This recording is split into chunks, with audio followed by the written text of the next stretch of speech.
அண்ணா பல்கலைக்கழக மாணவி பாலியல் வன்கொடுமை வழக்கில் ஞானசேகரன் குற்றவாளி. தண்டனை விவரம் ஜூன் 2ஆம் தேதி அறிவிக்கப்படும் என சென்னை மகளிர் நீதிமன்றம் தீர்ப்பு.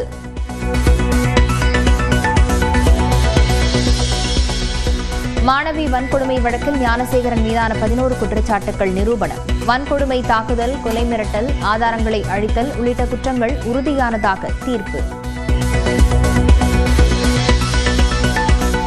அண்ணா பல்கலைக்கழக வழக்கில் 5 மாதங்களில் காவல்துறை நீதியை பெற்றுத் தந்துள்ளதாக முதல்வர் மு.க.ஸ்டாலின் பெருமிதம். ஞானசேகரன் வழக்கில் முக்கியமான கேள்விகளுக்கு இன்னும் விடை கிடைக்கவில்லை என எடப்பாடி பழனிசாமி விமர்சனம்.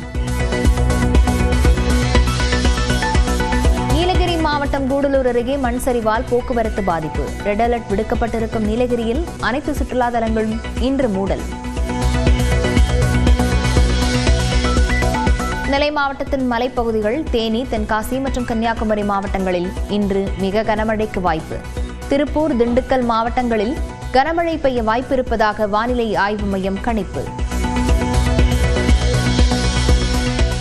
சென்னை ராஜீவ்காந்தி மருத்துவமனையில் கொரோனாவிற்கு சிகிச்சை பெற்று வந்தவர் உயிரிழப்பு.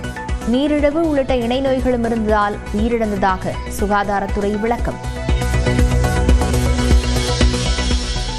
திமுக சார்பில் வில்சன், எஸ்.ஆர். சிவலிங்கம் மற்றும் கவிஞர் சல்மா மாநிலங்களவை எம்பி ஆகின்றனர்.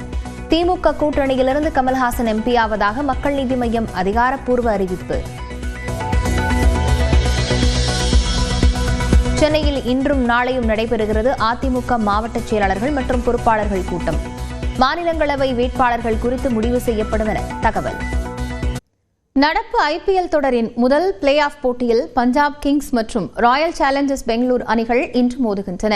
இறுதிப் போட்டிக்குள் முதல் அணியாக நுழையப் போவது யார், 2 அணிகளின் பலம் மற்றும் பலவீனங்கள் என்ன என்பது குறித்து இந்த தொகுப்பில் பார்க்கலாம். கிரிக்கெட் ரசிகர்களின் மிகவும் விருப்பமான தொடர்களில் ஒன்றான இந்தியன் பிரீமியர் லீக் முக்கிய கட்டத்தை எட்டியுள்ளது. லீக் சுற்றுகளின் முடிவில் புள்ளிப்பட்டியலில் முதல் 2 இடங்களை பிடித்த பஞ்சாப் சூப்பர் கிங்ஸ் மற்றும் பெங்களூரு அணிகள் இன்று பலப்பரீட்சை நடத்துகின்றன. 2 அணிகளும் 14 போட்டிகளில் விளையாடி 9 வெற்றிகளை குவித்த நிலையில் ரன் ரேட் அடிப்படையில் பஞ்சாப் முதலிடத்திலும் பெங்களூரு 2ஆம் இடத்திலும் உள்ளன. பஞ்சாப் கிங்ஸ் அணியை பொறுத்தவரை பேட்டிங் வரிசை அசுர பலத்தில் உள்ளது. தொடக்க வீரர்களான பிரியன் சாரியா, பிரப்சிம்ரனில் தொடங்கி ஆட்டத்தை முடிக்கும் வல்லமை கொண்ட இங்கிலீஷ் வரை பஞ்சாபிற்கு பலமாக பார்க்கப்படுகிறார்கள். அதேபோன்று கேப்டன் ஸ்ரேயஸ் ஐயரும் பஞ்சாப் அணிக்கு தூணாக செயல்பட்டு வருகிறார். ஆனால் பந்துவீச்சில் ஹர்ஷ்தீப் சிங்கை தவிர வேறு யாரும் சொல்லிக்கொள்ளும் அளவிற்கு திறம்பட விளையாடவில்லை. ஒரு சில போட்டிகளில் மட்டும் சாகல் மற்றும் ஹர்ப்ரீத் பிரார் அணிக்கு பக்கபலமாக செயல்பட்டுள்ளனர். அதே சமயம் பேட்டிங், பவுலிங், ஃபீல்டிங் என அனைத்திலும் ஆல்ரவுண்டராக ஆர்சிபி உள்ளது. முன்னாள் கேப்டன் விராட் கோலி, இந்நாள் கேப்டன் ரஜத் படிதாரின் அதிரடியான ஆட்டங்களுடன் பிலிப் சால்ட்டும் ஃபார்மில் இருப்பது ஆர்சிபிக்கு அசுர பலத்தை கொடுத்துள்ளது. மேலும் டீம் டேவிட், லிவிங்ஸ்டன், ஜிதிஷ் சர்மா ஆகியோர் மிடில் ஆர்டரில் சிறப்பாக செயல்படுவதால் சேசிங்கிலும் பெங்களூருவின் கை ஓங்கியுள்ளது. பந்துவீச்சை பொறுத்தவரை death over specialist Bhuvneshwar Kumar, Yash Dayal விக்கெட்டுகளை கைப்பற்றினாலும் ரன்களை கட்டுப்படுத்துவது அவசியமானதாக பார்க்கப்படுகிறது. ஆல்ரவுண்டர் குருணல் பாண்டியாவும் அவரது பங்களிப்பை சிறப்பாக செய்து வருகிறார். இந்நிலையில் ஐபிஎல் வரலாற்றில் இதுவரை 2 முறை மட்டுமே பஞ்சாப் கிங்ஸ் அணி பிளே ஆஃப் சுற்றுக்கு முன்னேறியுள்ளது.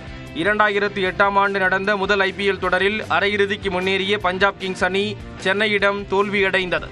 அதன் பிறகு 2014ஆம் ஆண்டு இறுதிப் போட்டிக்குள் அடியெடுத்து வைத்த பஞ்சாப் கிங்ஸ் அணி கொல்கத்தாவிடம் தோல்வியை சந்தித்தது. பெங்களூரு அணியை பொறுத்தவரை 9 முறை பிளே ஆஃப் சுற்றுக்கு முன்னேறியதுடன் 3 முறை இறுதிப் போட்டிக்குள் நுழைந்தது. ஆனால் சாலா கப் நமதே என்பது பெங்களூரு அணிக்கு கனவு வாக்கியமாகவே மாறிப்போனது. 11 ஆண்டுகளுக்கு பிறகு பிளே ஆஃப் போட்டிக்கு தகுதி பெற்றுள்ள பஞ்சாப்பும் வெற்றியின் விளிம்பை எட்டி பார்த்து வந்த பெங்களூரும் முதல் அணியாக இறுதிப் போட்டிக்கு முன்னேற முனைப்பு காட்டுவதால் இன்றைய ஆட்டத்தில் அனல் பறக்கும் என்பதில் துளியும் சந்தேகம் இல்லை. நியூஸ் 18 தமிழ்நாடு செய்திகளுக்காக செய்தியாளர் சடையாண்டி. யுபிஐ செயலிகளுக்கு என்னென்ன கட்டுப்பாடுகள் வருகின்றன என்பதை வரைகலை மூலம் விளக்குகிறார் சிறப்பு செய்தியாளர் சிவரஞ்சனி. யூபிஐ செயலிகள் எல்லாத்துக்கும் சில விதிமுறைகளை கொண்டு வர இருக்காங்க. கூகுள் பே, போன்பே, பேடிஎம்னு எல்லா யூபிஐ செயலிகளுக்கும் பொதுவாக சில விதிமுறைகள், கட்டுப்பாடுகள் வர இருக்கு. இது எல்லாமே ஆகஸ்ட் 1ஆம் தேதி முதல் அமலுக்கு வர இருக்கு. அதுல சில விதிமுறைகள் என்ன அப்படின்றத பார்க்கலாம். முக்கியமானதா, நீங்க ஒரு ஆப்ல ஒரு நாளைக்கு 50 முறை தான் உங்களுடைய பேங்க் பேலன்ஸை செக் பண்ண முடியும். இது சாமானிய மக்களுக்கு பெரிய அளவுல அதிகமா தேவைப்படாது. ஆனா வணிகம் பண்றவங்களுக்கு அதிக முறை பேங்க் பேலன்ஸ் செக் பண்றாங்க அப்படின்னா அவங்களுக்கு இது பிரச்சனையா அமையறதுக்கான வாய்ப்புகள் இருக்கு. அதே மாதிரி லிங்க்டு அக்கவுண்ட் தொடர்பான சேவைகள் தினமும் 25 முறை மட்டும்தான் நம்மளால பயன்படுத்த முடியும். அதாவது நாம ஆப்குள்ளேயே நிறைய அக்கவுண்ட்ஸை லிங்க் பண்ணி வச்சிருப்போம். அதுக்குள்ள செல்ஃப் டிரான்சாக்ஷன் இருக்கும்.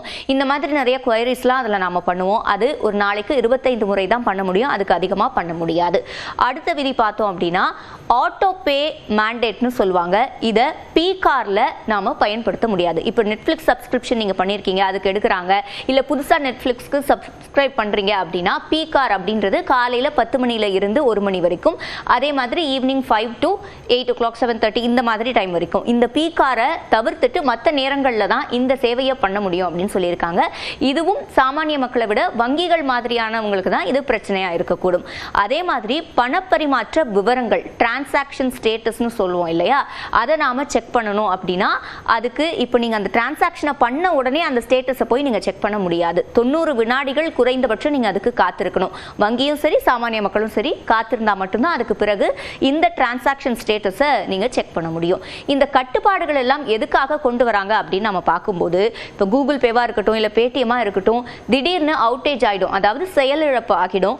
நீங்க அதுல காசு அனுப்பிச்சிருப்பீங்க, அது அக்கௌண்ட் ஸ்டேட்டஸ் செக் பண்றதுக்குள்ளாரவே அது ஸ்டக் ஆயிடும். இந்த மாதிரியான விஷயங்களை தவிர்க்கிறதுக்கு, இது மேல இருக்கக்கூடிய லோடை குறைக்கிறதுக்காக தான் இந்த மாதிரியான சில கட்டுப்பாடுகள் கொண்டு வரப்படுது.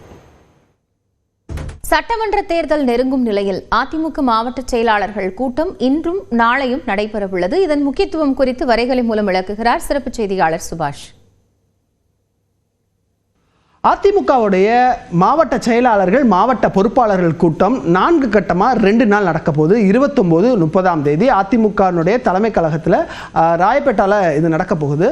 மொத்தமாக இருக்கக்கூடிய பூத் கமிட்டிகள் தமிழ்நாட்டில் 2024 தேர்தல் அடிப்படையில் 68,321 வாக்குச்சாவடிகள் இருக்கு. இந்த பூத்துக்கான இந்த இடத்துல 9 நிர்வாகிகள், ஒரு பூத்துக்கு 9 நிர்வாகிகள் நியமிக்கணுன்றது அதிமுக சொல்லியிருக்கு. அப்படி சொல்லும் பட்சத்தில் 9 பேர் 68,321 பூத்துக்கு வந்தாங்கன்னா 6,14,889 பேர் வந்து அவங்க நியமிக்கணும். இதற்கான பணியை தான் ஜனவரி மாதத்திலிருந்து அதிமுக மிக தீவிரமாக முன்னெடுத்துட்டு வருது. அப்படி தீவிரமாக முன்னெடுத்து வரக்கூடிய அதிமுக பல்வேறு கட்டங்களாக அதுக்கான வாய்ப்புகளும் கொடுத்தது.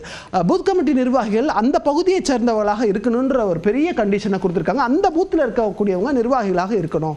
அது மட்டும் இல்லாமல் இந்த 9 பேரில் 3 பேர்கள் பெண்களாக இருக்க வேண்டும் அப்படின்றது தான் கட்சி தலைமை எடுத்திருக்கக்கூடிய முடிவு. அதன் அடிப்படையில் நிர்வாகிகள் தற்போது செயல்பட்டு வராங்க. ஜனவரி மாதத்திலிருந்து மார்ச் மாதம் வரை முதல்ல நேரம் கொடுக்கப்பட்டது. அதன் பின்னராக ஏப்ரல் மாதமும் நேரம் கொடுக்கப்பட்டது. பின்னர் மே 15ஆம் தேதி இறுதியாக தேதி நிர்ணயம் செய்யப்பட்டு எல்லாத்தையும் முடிச்சு கொடுத்துருங்க, இந்த 68,300 பூத்துக்கும் கொடுத்துருங்க அப்படின்னாங்க. ஆனால் அது கொடுக்க முடியாமல் போச்சு. இப்போ கடைசியாக மே 31ஆம் தேதிக்குள்ள இதை முடிச்சு என்ன எவ்வளவு பேர் அப்படி இருக்காங்க, எதெல்லாம் செய்யலை அப்படின்றதெல்லாம் தலைமைக்கு கொடுக்கணுன்றது அறிவித்து இருந்தாங்க. பூத் கமிட்டி பண்ணி இன்னும் முடியலை அப்படின்றது தான் தகவலாக இருக்கு. அதனால தான் 2 பேரையுமே ஒன்றாக உட்கார வைத்து என்ன பிரச்சனை, எங்கெங்கெல்லாம் பிரச்சனை, சட்டமன்ற தொகுதி வாரியாக அவங்க இருக்கக்கூடிய அமைப்பு ரீதியாக இருக்கக்கூடிய மாவட்டம் வாரியாக இந்த பணிகளை வந்து அவங்க மேற்கொள்ள இருக்கிறாங்க. அதுதான் இந்த ஆலோசனை கூட்டத்தில் மிக முக்கியமாக இருக்கு. இறுதியாக ஒரு வாய்ப்பை வந்து அவங்க கொடுக்க போறாங்க. மாவட்ட செயலாளர்களுக்கும் சரி, மாவட்ட பொறுப்பாளர்களுக்கும் சரி, இந்த பூத் கமிட்டியை அமைப்பதற்கான பணிகளை எவ்வாறு செய்ய வேண்டும் என்பது ஏற்கனவே இன்ஸ்ட்ரக்ஷன்ஸ் கொடுத்தாச்சு, அறிவுரை கொடுத்தாச்சு, கால அவகாசம் கொடுத்தாச்சு. இறுதியாக அதை முடிச்சு கொடுங்க அப்படின்ற விஷயத்தை சொல்ல போறாரு. எந்தெந்த மாவட்டத்தில் குறைவாக இருக்கோ அவங்களுக்கெல்லாம் ஒரு எச்சரிக்கை கொடுத்து மிக தீவிரமாக விரைவில் முடிச்சு கொடுக்கணும் அப்படின்றத சொல்ல போறாங்க. முதல் நாளான 29ஆம் தேதி காலை 9 மணிக்கு இத்தனை மாவட்டம், புதுக்கோட்டை, மதுரை, தேனி, திண்டுக்கல், விருதுநகர், சிவகங்கை, ராமநாதபுரம், நெல்லை, தென்காசி, தூத்துக்குடி, கன்னியாகுமரி, உங்களுக்கு புரியணுன்றதுக்காண்டி அவங்க அமைப்பு ரீதியாக இருக்கக்கூடிய மாவட்டங்கள், ஒவ்வொரு வருவாய் மாவட்டங்கள் கீழே இத்தனை நம்பர்ல அவங்க இருக்காங்கன்றதுக்காக இதை கொடுத்துருக்கிறோம். அடுத்ததாக மாலை நேரத்தில் வந்து பார்த்தீங்கன்னா பிற்பகல் 3:30 மணிக்கு ஆரம்பிச்சு ராணிப்பேட்டை, திருவண்ணாமலை, கடலூர், விழுப்புரம், கள்ளக்குறிச்சி, கிருஷ்ணகிரி, தர்மபுரி, சேலம், நாமக்கல், ஈரோடு ஆகிய இந்த மாவட்டங்களில் முதல் நாளில் ஆலோசனை செஞ்சு அதில் இருக்கக்கூடிய டேட்டாஸை அவங்க கலெக்ட் பண்ணி வச்சு சீக்கிரமாக பணிகளை முடிச்சிருங்க அப்படின்றத சொல்ல போகிறாங்க.